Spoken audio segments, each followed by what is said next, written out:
Welcome to Mindlight Mixtape. If you'd prefer to hear the video without ambient sound, we also have a narration-only version on our channel. Now, let's begin. Imagine it's a quiet evening. You're sipping tea, scrolling through your phone, and someone knocks at the door.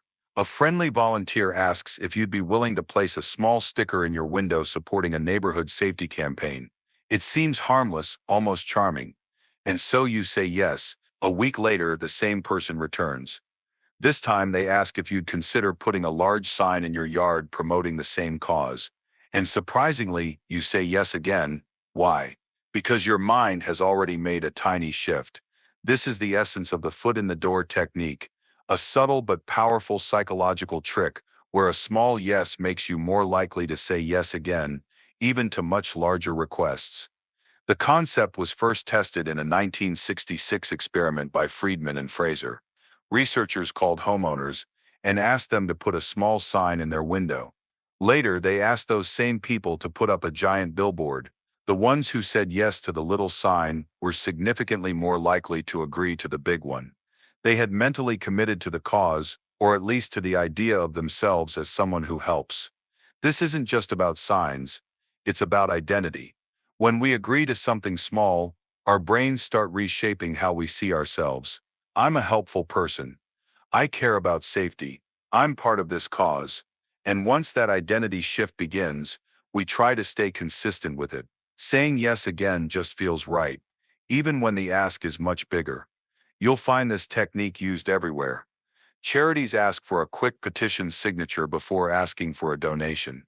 Marketers offer free samples before pitching a pricey subscription. A friend starts by asking if you'll come help for a few minutes, and you end up there all day. It starts with the smallest of steps, but behind that step is a doorway quietly opening wider. Let's explore what happens once you've stepped inside. One of the deepest human instincts is the need to be consistent. Once we've made a choice, no matter how small, we feel an inner pull to behave in ways that match that decision.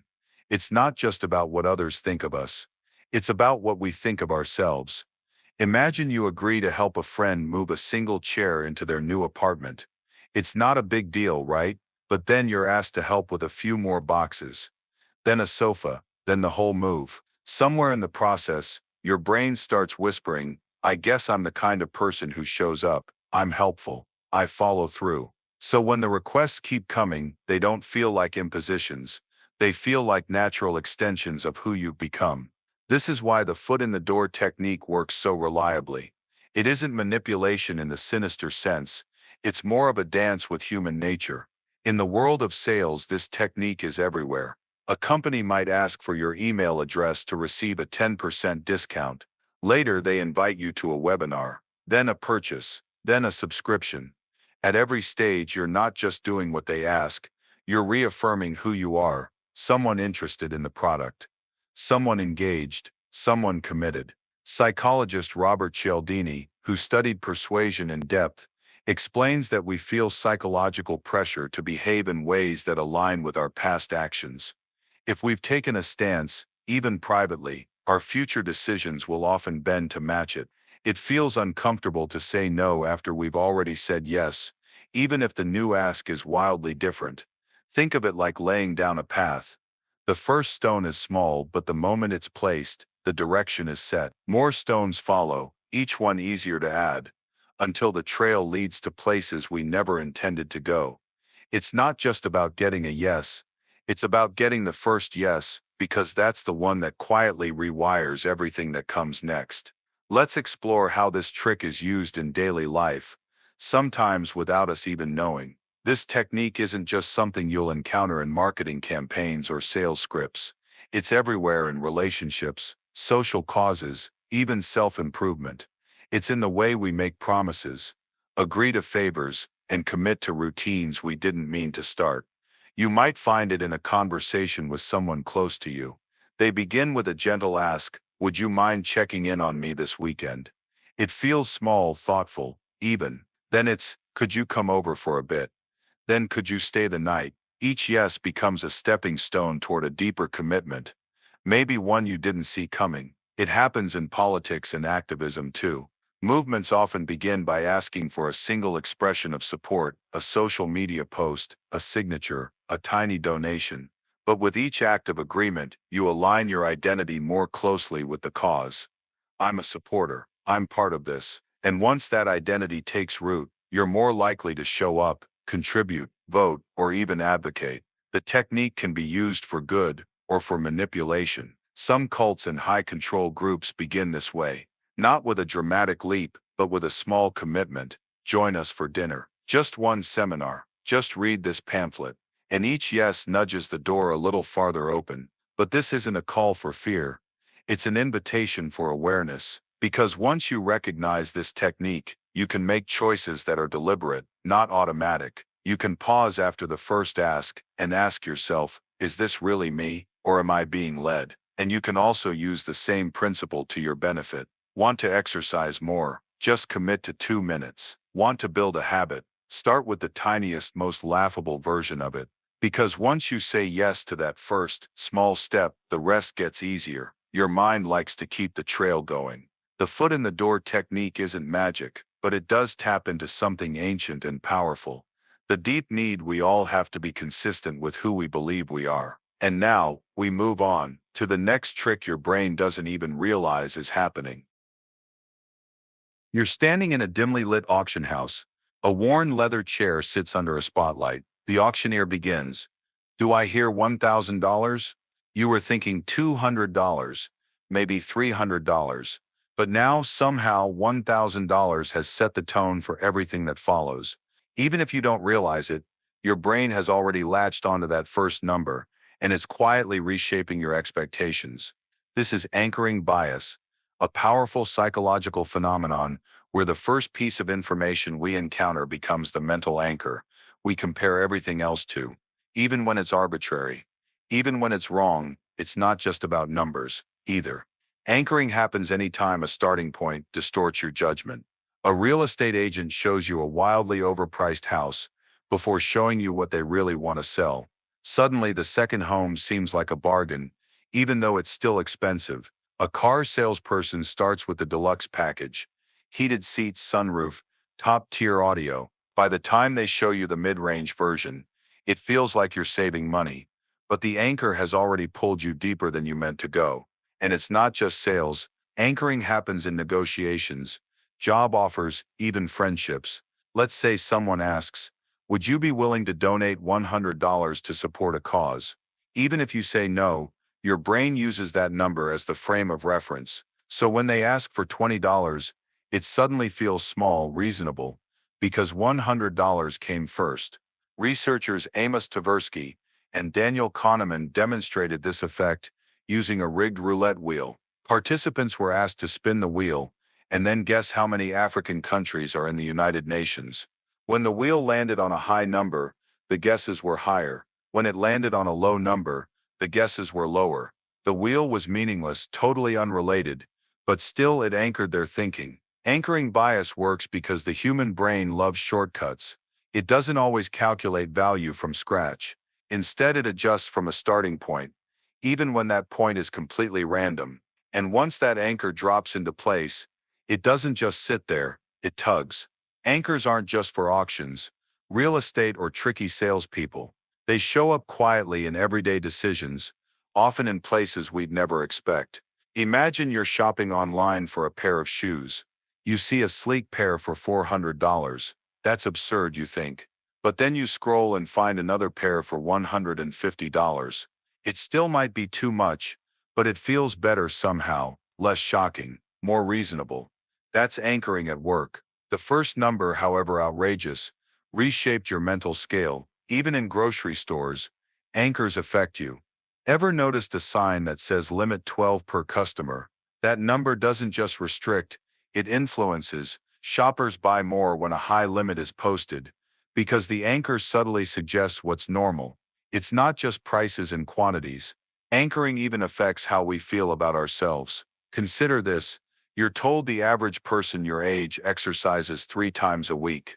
Even if that number is invented, your brain locks it in as a benchmark. If you work out once a week, you now feel behind.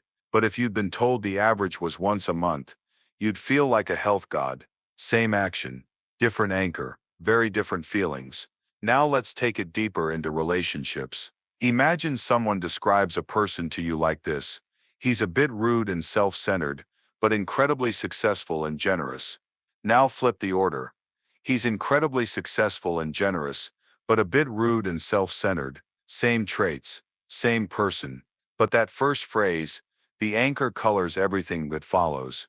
Psychologists call this the primacy effect, closely tied to anchoring. Whatever we hear first, that becomes the lens. The rest gets filtered through it. And that's the trickiest part. Anchoring isn't just about facts. It shapes emotions too. It can affect how you feel about money, people, opportunities, even your own abilities. A test that starts with easy questions feels manageable. One that starts with hard ones, suddenly overwhelming. Every day you're surrounded by anchors. Suggested donation amounts, menu prices, job descriptions, friend comparisons and before photos. And whether or not you see them, they shape your sense of what's acceptable, normal, or fair. The key is awareness. Once you know the trick, the anchor loses its weight, but there's still one more thing anchoring bias can do, and this one hits deeper than most. There's a more personal side to anchoring bias, one that doesn't involve money or marketing at all.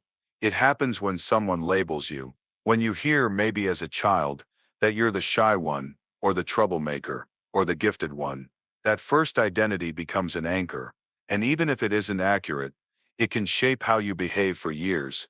Maybe you were told you weren't good at math. That anchor might hold you back from trying harder classes, even if you could succeed. Or maybe someone praised you as being so mature, and now you feel pressure to always act put together, even when you're struggling. Anchoring doesn't only come from others.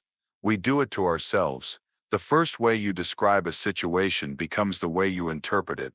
You say, I'm bad at dating, or I'm not a creative person, and that statement becomes your starting point. Future thoughts adjust around that anchor, rarely challenging it. But just like with prices or negotiations, that initial point may be completely arbitrary.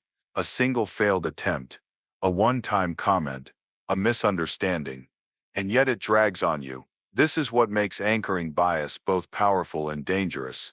We don't just anchor numbers, we anchor beliefs. There's also emotional anchoring, where your first emotional response to something becomes the one you return to. No matter how things change, you walk into a room and feel nervous. You might later associate that room with discomfort. Even if nothing bad ever happened there again, the initial feeling stuck. Now here's the hopeful part. Just as anchors can limit us, new anchors can liberate us. By choosing where to start the story, what number, what label, what emotion, you can change how everything else feels. Start your morning with calm music, and the whole day might feel smoother. Frame your goal not as losing 10 pounds, but as treating your body with kindness, and the journey changes. Anchors aren't truth, they're just points of reference. And when you know where yours are, you can lift them, you can move them, you can set new ones that serve you better. Let's keep going. The next trick shows why your brain gets stuck on unfinished tasks, sometimes for a lifetime. You're lying in bed, the room dim and quiet, but your mind, not so much. It's replaying a half-written text message, a conversation you meant to finish, a task that's been sitting undone on your desk for days. You wonder, why can't I just let it go? Welcome to the Zeigarnik effect, a psychological quirk that causes unfinished tasks to take up more mental space than completed ones. It was first observed in the 1920s by psychologist Bluma Zeigarnik. She noticed that waiters in a cafe remembered orders more clearly before the meals were delivered. Once the food hit the table, the memory faded. That single detail sparked a revolution in understanding how memory works. Zeigarnik theorized that when something is incomplete, the mind keeps it on a sort of mental sticky note. It stays open in the background, nudging your attention. Once it's done, the brain lets it go. This explains so much about daily life, why you feel haunted by the email you didn't send, why a half-packed suitcase nags at you more than the trip itself, why that project you abandoned weeks ago still stirs guilt while completed ones quietly fade into the past. It's not about how important something is, it's about whether or not it's finished. That's the trick. Your brain wants closure, and until it gets it, it won't stop tapping your shoulder. This is why cliffhangers in TV shows are so effective. It's why stories that cut off abruptly leave you itching for more. The open loop demands resolution. Marketers and writers use this effect on purpose. A headline says, "She opened the box, and what she found shocked her." Now you have to know. The tension of not knowing pulls your focus, even when you want to look away. But there's another layer to this. It's not just about mental clutter, it's about how unfinished business, especially emotional, can echo for years. Words you didn't say, fights that never resolved, dreams you almost chased but didn't. These things linger, not because they were dramatic, but because they were left open. Let's look deeper at how this effect shapes our memory, our stress, and our sense of control. Think of your mind like a computer. Every incomplete task is an open tab. The more tabs you have open, the slower everything runs. Even if you're not actively thinking about those tasks, they're quietly draining your focus in the background. You might be folding laundry, driving, or brushing your teeth, but part of your mind is chewing on that conversation you need to have, that bill you meant to pay, that letter you never sent. This mental noise isn't just annoying, it's exhausting. Research shows that people perform worse on cognitive tasks when they have unresolved tasks hanging over them. It's as if the brain keeps some of its processing power reserved for those incomplete things, just in case they suddenly become urgent again. And here's the kicker. Sometimes even imagining finishing something isn't enough. The brain wants real closure. Saying, "I'll finish it later," doesn't always silence the noise, but physically checking something off, making progress, even in tiny steps, can provide just enough relief. This is why to-do lists are oddly satisfying. Each time you cross something off, your brain gets to let go. That mental sticky note can finally be peeled off and tossed away. It's also why habits like journaling, closing loops, or even saying things out loud, "I handled that," can help relieve internal tension. The act of acknowledgement matters. But sometimes the Zeigarnik effect doesn't just create mental clutter, it creates emotional residue. Think about unresolved relationships.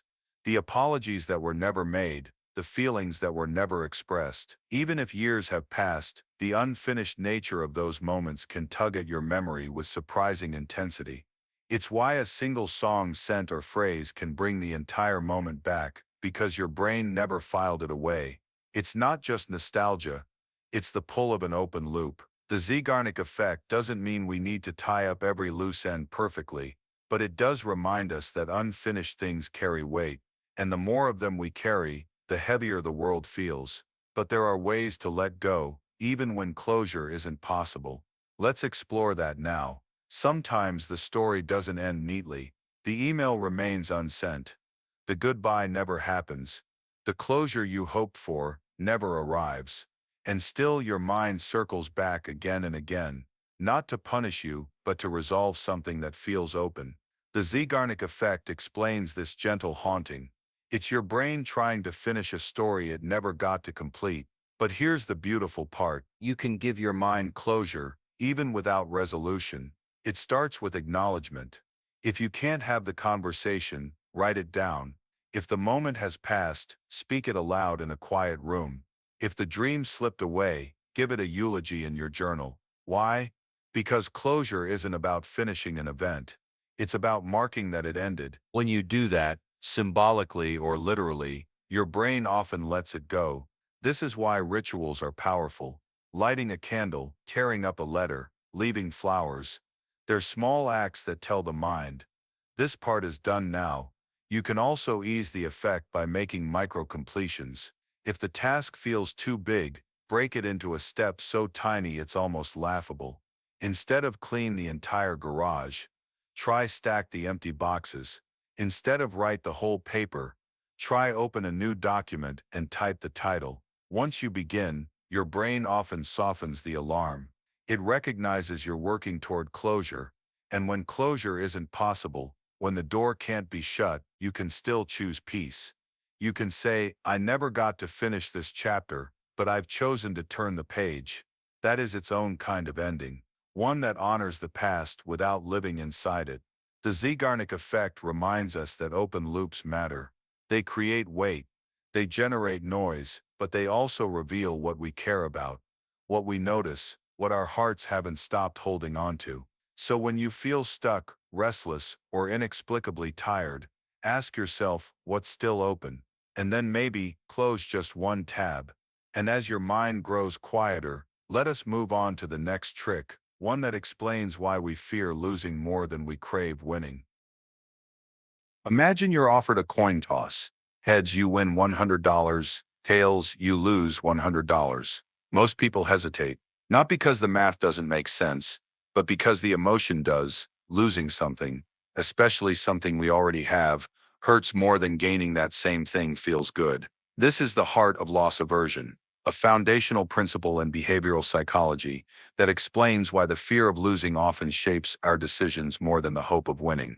Studies suggest that the pain of a loss is roughly twice as powerful as the pleasure of a comparable gain. In other words, losing $100 feels twice as bad as winning $100 feels good. This effect shows up everywhere, often without us realizing it.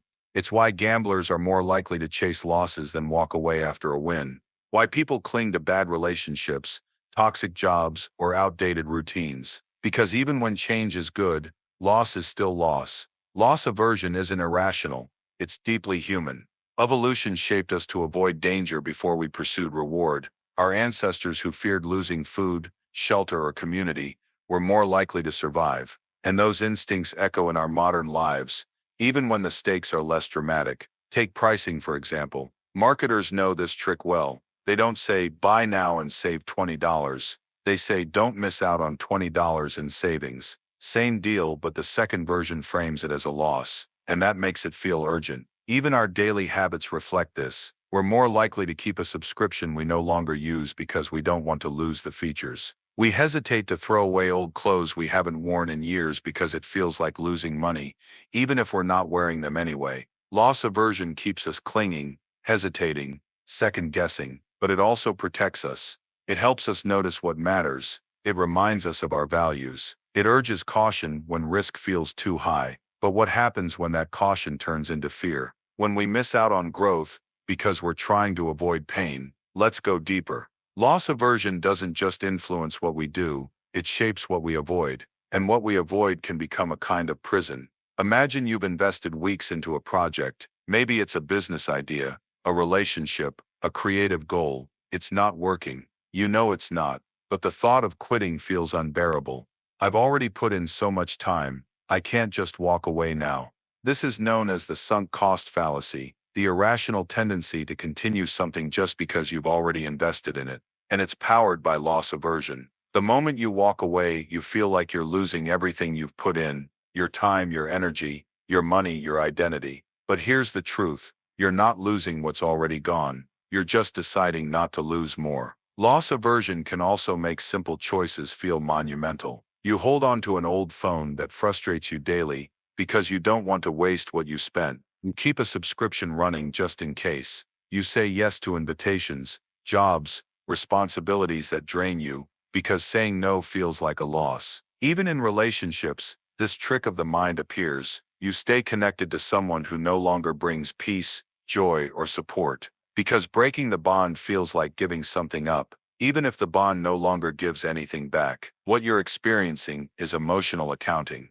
Your brain is keeping a ledger, even if it's invisible, and that ledger weighs losses more heavily than gains. But what if you rewrote that accounting? What if walking away wasn't seen as losing, but reclaiming? Reclaiming your time, reclaiming your peace, reclaiming space for something new. Loss aversion is a survival instinct, but not everything in your life is a survival situation. You're allowed to start again. You're allowed to close the chapter. You're allowed to let go even when your brain screams that it's too costly. Because sometimes, not letting go is the costliest choice of all. Now let's explore how you can outsmart this bias and reshape the way you think about risk, value, and the future.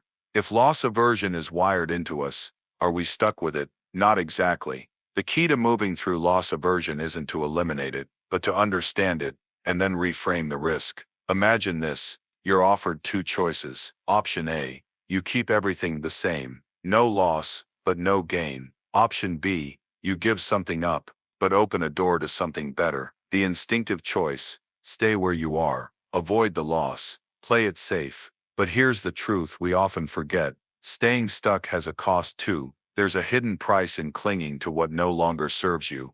It might be your energy, your peace, your time, your future. And that's where the reframe begins. Instead of asking, what will I lose if I let this go? Try asking, what am I already losing by holding on? This tiny shift in perspective can open space for courage. Because loss isn't always the villain. Sometimes, it's the start of clarity. This is how you outsmart the bias. You remind yourself that comfort is not always safe, that habit is not always health, that letting go is not always failure. And when the fear kicks in, because it will, you don't have to argue with it. You just pause, breathe, and consider this. Everything you've ever gained came after you let go of something. You let go of childhood to step into adulthood. You let go of a version of yourself to grow into the next. You let go of one dream to chase another. We are always releasing, always risking, always reshaping. Loss aversion wants you to freeze, but life wants you to move. So the next time you hesitate, not because something feels wrong, but because you're afraid to lose it, ask yourself, am I protecting something valuable or avoiding something uncomfortable? Then take the step, not recklessly, but bravely. Because the truth is, letting go isn't always about loss. Sometimes, it's how we make room for everything we've been waiting for. Let's move on to the next trick, one that explains why even minor flaws can make someone more relatable and more likable. Picture someone who seems perfect. They're confident, polished, articulate, flawless. Even, at first, you might admire them. But over time, something shifts. They start to feel distant, hard to relate to, almost untouchable. Now imagine that same person spills coffee on their shirt during a meeting. They laugh, clean it up, and keep going. Suddenly, they seem more human, more approachable, more real. This is the pratfall effect, coined by psychologist Elliot Aronson in the 1960s. The term comes from the word pratfall, meaning a clumsy stumble or mistake. Aronson discovered something surprising. People who are seen as competent become more likable when they make a small mistake. Why? Because perfection intimidates, but imperfection, it builds connection. We don't bond over flawless execution. We bond over humanity. In Aronson's original experiment, participants listened to recordings of a person answering quiz questions. In one version, the person answered confidently and correctly. In another, they did the same, but at the end, they spilled a cup of coffee. Guess what? The coffee spiller was rated as more likable. Same skill, same smarts, but the little stumble made them feel more genuine. This bias runs deep. We trust people more when they admit small mistakes. We relate more easily to those who can laugh at themselves. We feel comforted, not threatened by someone who slips and keeps going. It's why bloopers at the end of a movie make us love the actors more, why a slightly crooked smile is often more endearing than a perfect one, why a well-timed self-deprecating joke puts people at ease. But the pratfall effect isn't just about clumsiness, it's about vulnerability. It's the idea that strength, when softened by imperfection, becomes accessible. We don't want heroes who never fall. We want ones who fall and rise again. But there's a balance to it. Too many mistakes can make someone seem careless, but the right mistake at the right time can create warmth, trust, and connection. In a world that pressures us to be polished, the pratfall effect whispers something else: be real. That's what people remember. Now let's go deeper into why this works and how you can use it to create connection in your own life. Think about the people who make you feel most comfortable. They're probably not the ones who always have the perfect answer, the perfect clothes, or the perfect life. They're the ones who can be both capable and casual, the ones who can impress you and laugh at themselves. This is the sweet spot of the pratfall effect, competence plus vulnerability. We admire strength, but we connect with imperfection. When someone is too perfect, it creates distance. We assume they don't struggle like we do. We compare ourselves and often feel like we fall short. Perfection doesn't inspire, it intimidates. But when that same person slips, just a little, we're reminded that they're human too. And that shift changes everything. It creates trust. It breaks tension. It opens the door to connection. That's why the best speakers and leaders often begin with a small story of failure or awkwardness. It brings the audience closer. It says, I'm not above you, I'm with you. It's also why we tend to favor underdogs in stories, sports, and even politics. When someone stumbles and keeps going, we root for them harder because we see ourselves in that stumble. And it works in reverse too. If you're trying to build rapport with someone, especially in a new setting, like a first date, a job interview, or a group environment, sharing a small, honest flaw can warm up the room faster than a perfect performance ever could.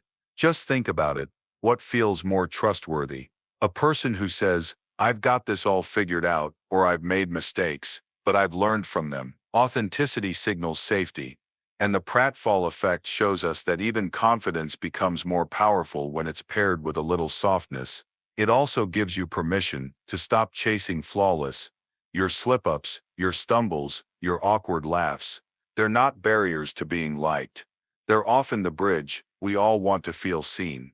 And when someone shows even a glimpse of imperfection, it tells us you don't have to be perfect to be valued.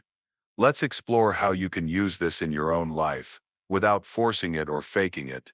The power of the pratfall effect doesn't come from pretending to be clumsy. It comes from being honest about the little ways you're human.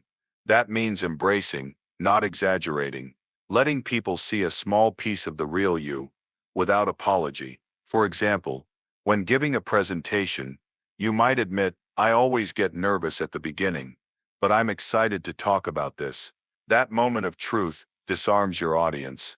It makes them root for you, because they've been nervous too. Or in a friendship, you might say, I'm bad at texting back sometimes, but I really value you. That's not weakness. That's clarity. That's connection. These small admissions build something stronger than perfection ever could. Trust. You don't have to go out of your way to mess up. In fact, the pratfall effect works best when mistakes happen naturally. A mispronounced word, a forgotten detail, a laugh at your own expense. When these flaws appear alongside real competence, they create a full picture, a human picture. There's even research showing that job candidates, who seem highly qualified, are more likable when they make a small mistake in the interview, like spilling water or fumbling a sentence. But when a less qualified person makes the same mistake, it has the opposite effect. That's the key. Competence first, vulnerability second. And in your daily life, this can be freeing. You don't have to obsess over every detail. You don't have to polish every edge. You don't have to pretend you've never stumbled. Because when people see your imperfections, they often feel safe enough to show you theirs. And that is how relationships deepen. It's not about being clumsy on purpose. It's about not hiding when life gets messy. So the next time you flub a line, forget a name, or spill your coffee, don't rush to cover it. Let it happen. Smile. Keep going. You're not losing credibility. You're gaining relatability. Because the truth is, we don't love people because they're perfect. We love them because they feel like us. Let's move on now to a psychological trick that explains why we're drawn to people and products we've simply seen before, even when we don't know why. You walk into a coffee shop in a new city. The menu is different, the face is unfamiliar, but there it is in the pastry case. Your favorite brand of chocolate bar. You weren't planning to buy it, but suddenly you feel drawn to it. Not because it's the best option, but because it's the familiar one. This is the mirror exposure effect, a psychological phenomenon where the more we're exposed to something, the more we tend to like it, even if we didn't like it much to begin with, even if we don't consciously recognize the exposure. It's not about quality, it's about repetition. The idea is simple. Familiar things feel safer, and safe things feel good. This bias was first studied by psychologist Robert Zajonc in the 1960s. He showed participants random symbols, nonsense words in unfamiliar faces. Some were shown more often than others. The results? The more someone saw something, no matter how meaningless, it started to feel likable. It didn't matter if they didn't understand it. It didn't matter if it was neutral or even slightly unpleasant. Repetition created comfort, and this plays out all around us. It's why political candidates plaster their names on every sign, not to inform you, but to make their name feel known. It's why brands use the same jingle over and over again, so that when you're in the aisle, that tune is already echoing in your mind. It's why you might find yourself humming a song you didn't even like, but heard enough times to absorb. The mere exposure effect is subtle, but powerful. It teaches us that familiarity is persuasive, even when we don't notice it happening. And that's the catch. Most of the time, we're not even aware of it. We just feel a quiet preference, a tilt, a leaning. Sometimes we mistake it for instinct or taste, but it's just the comfort of the known. Let's explore how this effect influences your emotions, your relationships, and your daily decisions, often without saying a word. Let's say you meet someone new at work. You don't talk much, just a nod in the hallway, but as the days go by, those nods become a kind of rhythm. You start feeling comfortable with them, not because you know them, but because you keep seeing them. That's the mere exposure effect at work in your social life. We tend to like people more when we see them frequently. Even casual, low-effort interactions build social familiarity, which our brains interpret as safety. The person becomes part of our mental landscape. It's not magic, it's evolution. Back in early human societies, survival often depended on knowing who was familiar and who was a stranger. Strangers could mean danger. Familiar faces meant belonging, predictability, shared norms, and over time our brains started associating repeated exposure with comfort and comfort with trust. This is why repeated exposure can even change how we feel about someone we initially disliked. At first, a coworker's voice might irritate you, but after weeks of hearing them in meetings, it doesn't bother you as much. Then maybe you start enjoying their input. They haven't changed. You have, through repetition. It happens in relationships too. Friendships often begin through mere proximity. You sat next to each other in class. You lived down the hall. You rode the same bus. The closeness wasn't chosen, it happened. But repeated exposure transforms strangers into companions.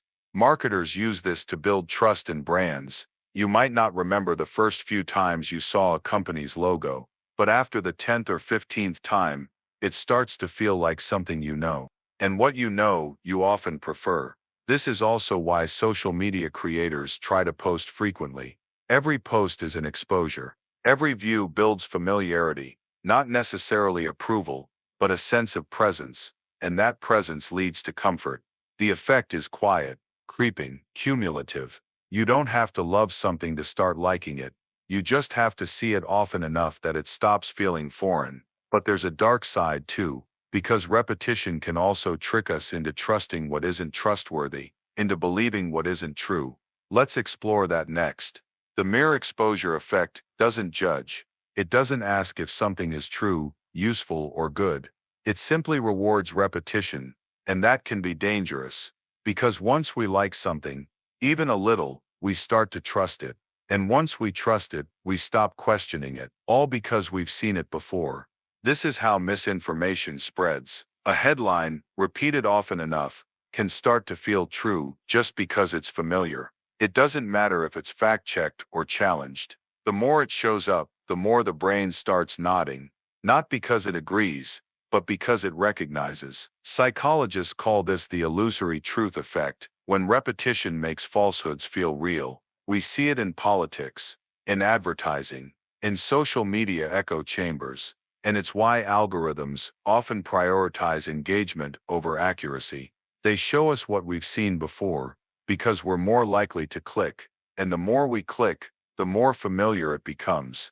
Until our preferences aren't choices, they're habits shaped by repetition, but this effect can also be used deliberately for healing. You can surround yourself with affirmations, kindness, music, art, anything you want to grow more familiar. You can retrain your brain to find comfort in what once felt awkward or unfamiliar. Start small, repeat a new routine long enough, and your resistance fades. Revisit a forgotten dream regularly, and it starts to feel possible again. Speak kindly to yourself, day after day, and even if you don't believe it yet, your brain begins to listen. This is the beauty of the mere exposure effect. It's a tool, a brush you can use to paint your inner world, but only if you choose what to expose yourself to, intentionally. So the next time something feels right, ask yourself, do I truly value this, or have I just seen it enough to stop questioning it? And if there's something you want to love, a habit, a goal, a part of yourself, expose your mind to it gently, often kindly. Repetition creates comfort. Comfort creates trust, and trust creates change. Now let's explore the next mental bias, one that explains why we so often hold on to things simply because they're already ours. You're holding a coffee mug. It's plain, maybe a little chipped, nothing fancy, but it's yours. You've had it for years, and if someone offered to buy it from you for $5, you might say no, even though deep down you know you wouldn't pay more than $2 for it yourself. This is the endowment effect, a psychological tendency to overvalue the things we already own, just because they belong to us. It's not about market value, it's about personal attachment. Once we possess something, an object, an idea, even a routine, it becomes part of our identity, and that makes it harder to let go. The effect was studied by psychologists Daniel Kahneman, Jack Netsch, and Richard Taylor. In one experiment, participants were given a simple coffee mug. Later, they were asked to sell it. On average, sellers demanded twice as much as buyers were willing to pay. Same mug, same room, but ownership inflated the value. And it doesn't just apply to things, it applies to ideas, beliefs, plans. Once we own a viewpoint, it becomes harder to challenge. Once we own a way of doing things, we resist alternatives. Even if the alternatives are better, we cling, not because it's rational, but because letting go feels like loss. And as we explored earlier, our brains are wired to avoid loss at all costs. This is why decluttering is emotionally difficult, why we keep clothes we haven't worn in years, why it's hard to end a project, a plan, or a partnership, even if it no longer serves us. It's not about usefulness, it's about ownership. And the longer we've had something, the more deeply we feel it's ours, and the more we believe it has value. But is that value real, or is it just emotional gravity? Let's go deeper. Because once you recognize the endowment effect, you can begin to make clear, more freeing choices about what to keep and what to release. Think about the last time you cleaned out a closet. Maybe you came across a sweater you haven't worn in 3 years. It doesn't fit quite right. It's not your style anymore. And yet, you hesitate. You paid for it. You've had it for years. You wore it on that one memorable trip. Something whispers, don't get rid of it. You might need it. That voice, that hesitation, that's the endowment effect. We assign emotional value to things because they're ours, not because they're useful, not because they bring joy, but simply because they've been with us long enough to feel familiar. This is how we end up weighed down by old habits, cluttered homes, and crowded calendars. We confuse possession with value, and it happens far beyond physical stuff. We stay in jobs that drain us because we've already invested years. We continue with routines that don't serve us because they're ours. We defend opinions we're not even sure we believe anymore because we've owned them for too long to imagine letting them go. The endowment effect blurs our ability to make objective decisions. It tells us, this is mine, therefore it must be worth keeping. But here's the shift. Value doesn't come from ownership. It comes from alignment. Does this thing, this belief, this object, this plan, align with who you are now? Does it support your present, your peace, your path forward? If the answer is no, then maybe its only real value was in what it taught you, not in what it continues to offer. That's the part the endowment effect hides from us. It whispers, to let go is to lose, but often to let go is to lighten. You are not obligated to keep everything you once chose. Not every version of you was choosing from a place of wisdom or wholeness.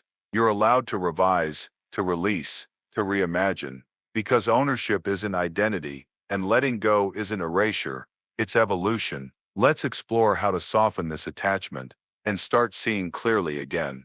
So how do you move past the endowment effect? How do you release what no longer serves you, without guilt, without confusion, without regret? It starts with a simple question. If I didn't already own this, would I want it now? That question cuts through the illusion of value created by attachment. It helps you shift from history to present need. Not did this once matter, but does it still belong? You can use this question when decluttering your space, but it's just as powerful for decluttering your life. Look at your calendar. If that weekly obligation weren't already part of your routine, would you choose to add it? Look at your relationships. If that connection weren't already established, would you still seek it today? Look at your beliefs. If that idea weren't part of your past, would you still carry it forward? You're not disrespecting your history by letting things go. You're honoring your growth. There's also power in ritual release. Just as the brain forms emotional bonds through ownership, it can find peace through conscious farewell. Write a goodbye note to the version of you who needed that thing. Thank the object, the idea, the habit, for what it gave you, then let it go. Burn the note, donate the item, clear the calendar. It's not about loss, it's about clarity, and sometimes what you'll find underneath the clutter is space, breath, possibility. The endowment effect isn't wrong, it's just incomplete. It protects your past, but your job is to protect your present. You can respect what brought you here without feeling bound to carry all of it forward. So ask yourself, with kindness, not judgment, is this still mine, or is it just something I've been holding? And if the answer brings a small sense of freedom, listen to it, because the lighter you travel, the more room you have to grow. Next, let's explore the way our minds distort memory, why we don't remember things accurately, but rather through two specific moments that shape our entire impression. Think back to your last vacation. You might not remember every detail, not the taxi rides, the meals, or every sunset, but you probably remember one standout moment, the peak, maybe a thrilling experience, a breathtaking view, a burst of laughter, and then you probably remember how it ended. That's the peak end rule, a mental shortcut where we judge experiences not by how long they lasted, but by the most intense moment and the final moment. Coined by Nobel Prize-winning psychologist Daniel Kahneman, this rule explains why your brain doesn't create a full timeline of every event. Instead, it snapshots the highlights, especially the emotional highs and the ending, and uses those fragments to decide how it felt overall. In one of his famous studies, participants were asked to endure two uncomfortable experiences. In one, they submerged their hand in icy water for 60 seconds. In the other, they did the same, but at the end, the water was made slightly warmer for the final 30 seconds. Most people preferred the second experience.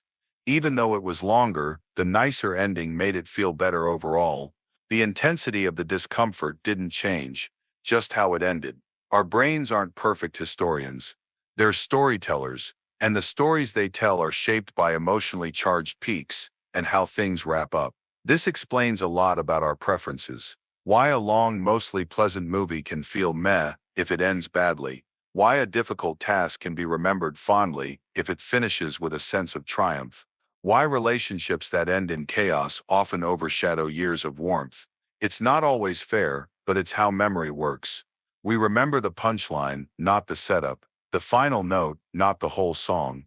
This insight is powerful because it means we can shape how things are remembered, not by making every moment perfect, but by paying attention to the peaks and being intentional about the endings. Let's explore how the peak end rule plays out in daily life and how you can use it to create better memories and softer goodbyes. The peak end rule isn't just a quirk of memory, it's a tool for shaping experience, without changing a single detail of what actually happened. Because while we can't always control every part of an event, we can influence what our minds choose to keep. Let's start with something simple. A dinner party. Maybe the food was fine, the conversation average, but if there was one burst of shared laughter or a moment where the music hit just right, that becomes the peak. Now end the night with a warm hug at the door, a thoughtful thank you message the next morning, and suddenly the memory of the whole night feels glowing, not because every moment was magical, but because the ending was. That's the peak end rule in action. It shows up in childhood too. Kids often don't remember every vacation or every birthday, but they remember the moment of surprise, the gift they didn't expect, the laugh until you cry moment, and how the day ended. Even in healthcare, this effect matters. Patients in studies have been shown to rate painful procedures as less unpleasant when the experience ends with reduced discomfort, even if the overall pain was longer. Doctors and nurses use this knowledge to create gentler closing moments, knowing it reshapes how the whole thing is remembered. And what about in breakups, in quitting jobs, in saying goodbye, how something ends, whether it's a conversation, a trip, a relationship, can linger longer than the bulk of the experience. A kind ending can soften a hard road. A harsh ending can poison a beautiful journey. This isn't about faking positivity. It's about closing loops with care.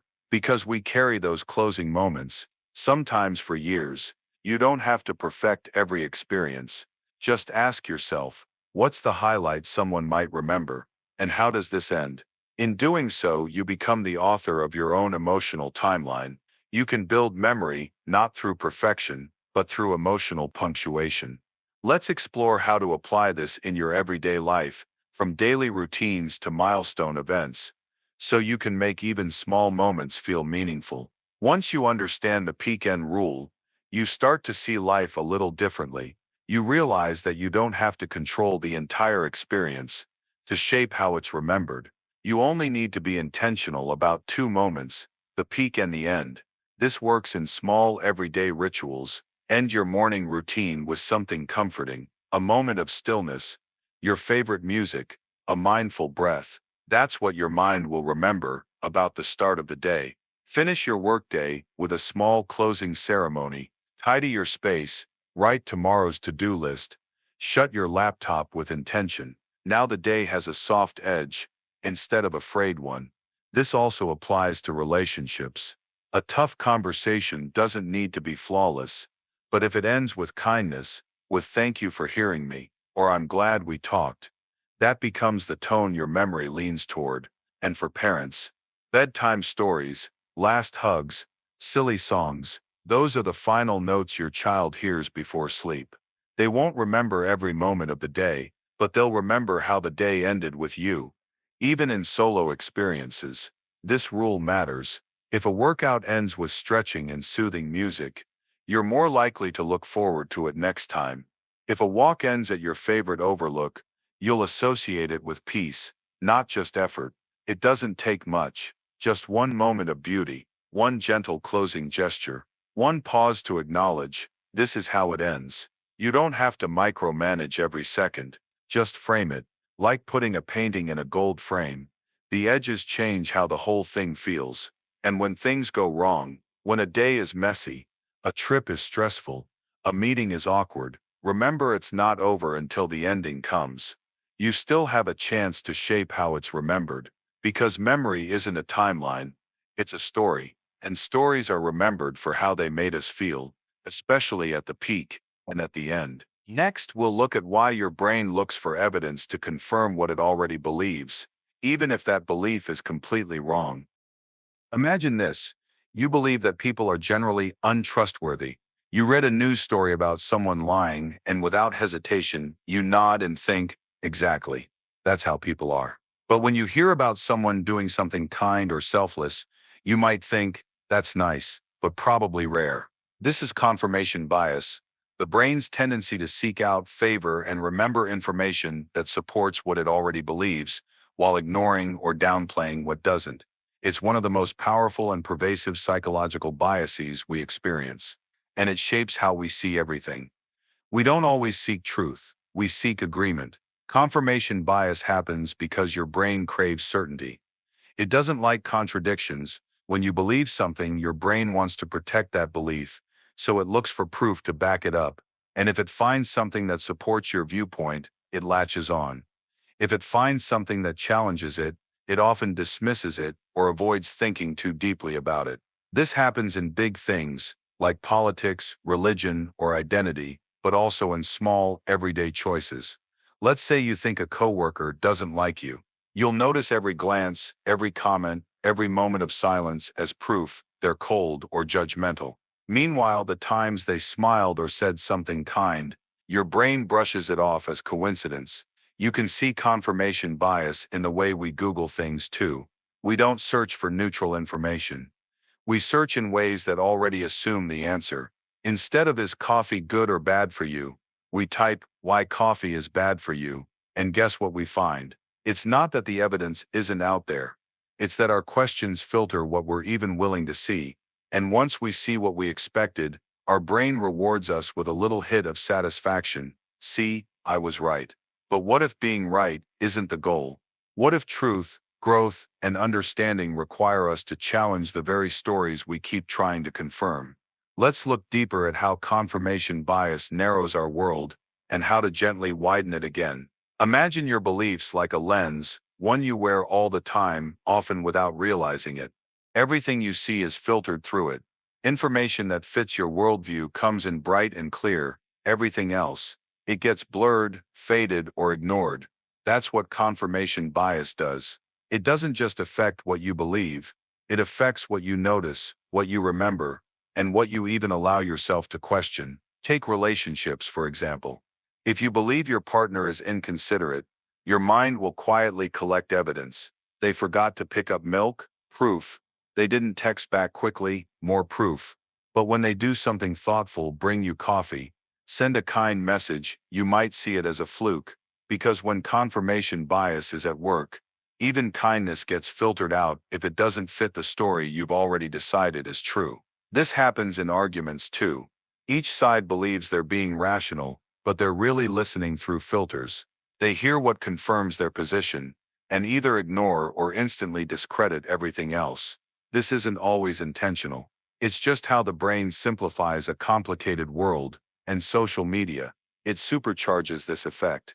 Algorithms show you more of what you already agree with, not because it's true, but because it keeps you engaged. If you click on one article, one post, one video that aligns with your view, you'll likely be shown more of the same. Before long, it feels like everyone agrees with you, and anyone who doesn't must be uninformed, irrational, or extreme. Your world shrinks, not because the world is shrinking, but because your information stream has narrowed. The danger of confirmation bias is that it makes us overconfident. We stop questioning, we stop listening, we assume we already know, but knowing and learning are not the same. And curiosity can't live in a mind that already has all the answers. So how do we escape this trap? How do we stay open without feeling lost? Let's explore a few gentle ways to challenge confirmation bias without attacking ourselves or giving up what we care about. Escaping confirmation bias doesn't mean you have to stop having opinions. It doesn't mean you need to doubt everything or abandon what you believe in. It just means choosing curiosity over certainty, especially when the truth might surprise you. One way to start is by asking better questions. Instead of "how am I right about this?" try asking, "what would someone who disagrees with me say?" or "what am I not seeing?" You don't have to agree with the answers. You just have to be willing to hear them. This creates mental space, room for ideas to breathe and evolve. Another approach: actively seek out information that challenges your views. Not to argue with it, not to disprove it, but to understand it. You can even try something simple when reading an article or hearing an opinion. Ask yourself, what if the opposite were true? That question alone can soften your grip. It won't always change your mind, but it opens it just enough to keep learning. And remember, you're not weak for adjusting your perspective. You're wise. Growth doesn't mean betraying your past beliefs. It means honoring your ability to learn. You can carry a belief for years and still decide this no longer fits who I am. That's not flip-flopping. That's evolving. And when you do encounter disagreement, pause before reacting. Ask yourself, am I listening to understand or just to confirm what I already think? Sometimes just noticing the bias is enough to loosen its grip. Awareness is powerful. It brings your mind out of autopilot. You stop looking for proof and start looking for truth. And in a world that's full of noise, full of people shouting to be right, quiet reflection becomes a kind of rebellion. So as you move through the world, keep this simple invitation in mind. What if I'm only seeing part of the picture? And what might open up if I look beyond it? Let's continue now to the next mental shortcut that explains why the first impression can color everything that follows. You meet someone new. They have a warm smile, firm handshake, stylish clothes. Immediately you think they must be smart, kind, trustworthy.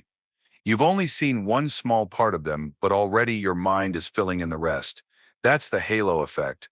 It's a psychological bias where our impression of one positive trait, like attractiveness, confidence, or charm, spills over into how we perceive unrelated traits. Someone who looks good must be good. Someone who speaks well must also lead well.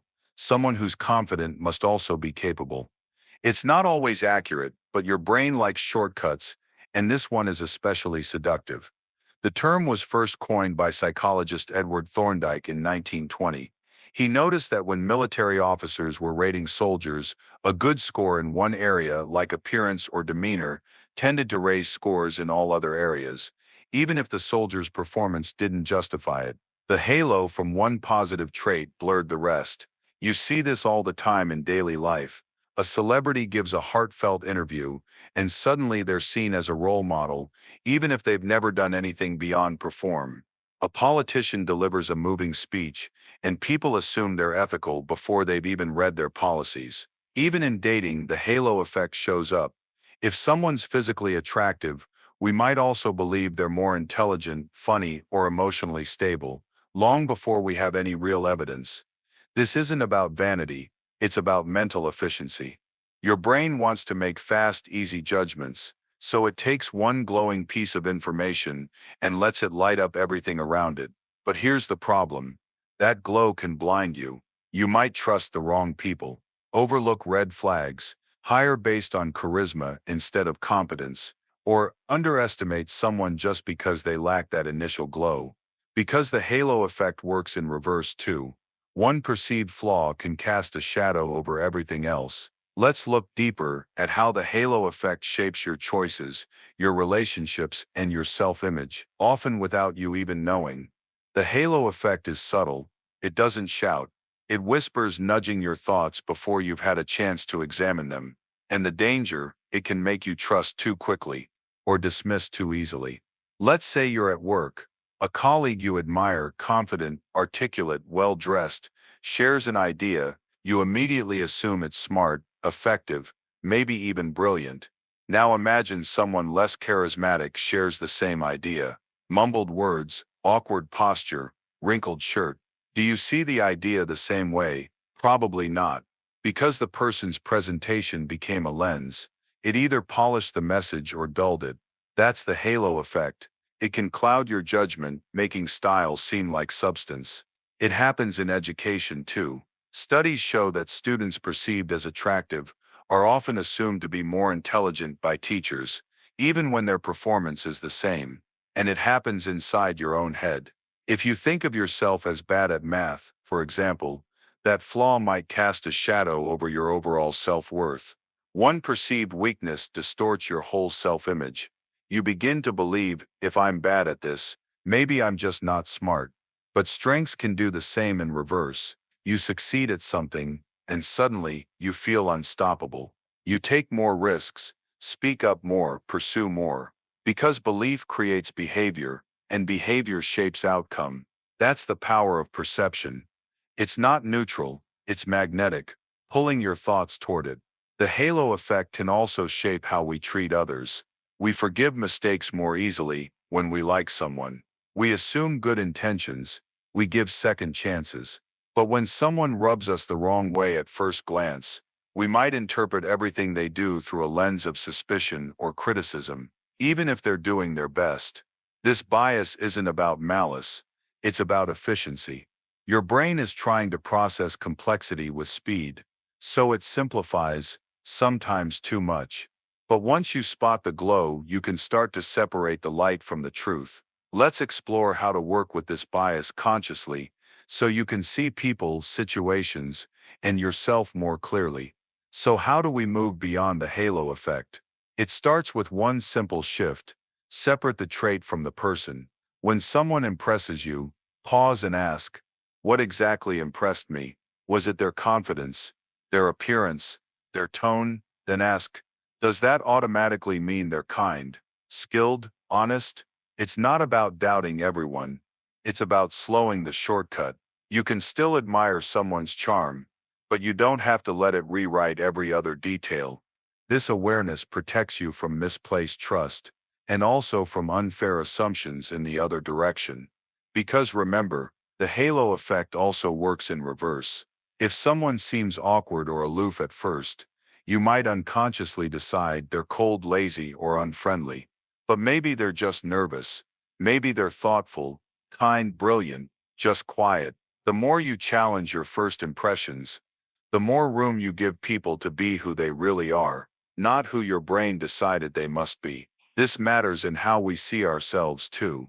Sometimes we let one flaw define us. A single mistake becomes our identity. One area of struggle colors the way we view everything else. I failed at this, so maybe I'm not cut out for that either. I'm awkward in groups, so maybe I'm just bad with people. I don't look like them, so maybe I'm not worth as much. But you are not one trait. You are not one moment. You are not a shadow or a spotlight. You are a whole human. And every person you meet is too. So the next time someone shines, don't assume the glow tells the whole story. And when someone doesn't shine right away, don't assume there's no light inside. Give them a second look. Give yourself a second look. Because the truth is rarely found in a flash. It's revealed over time,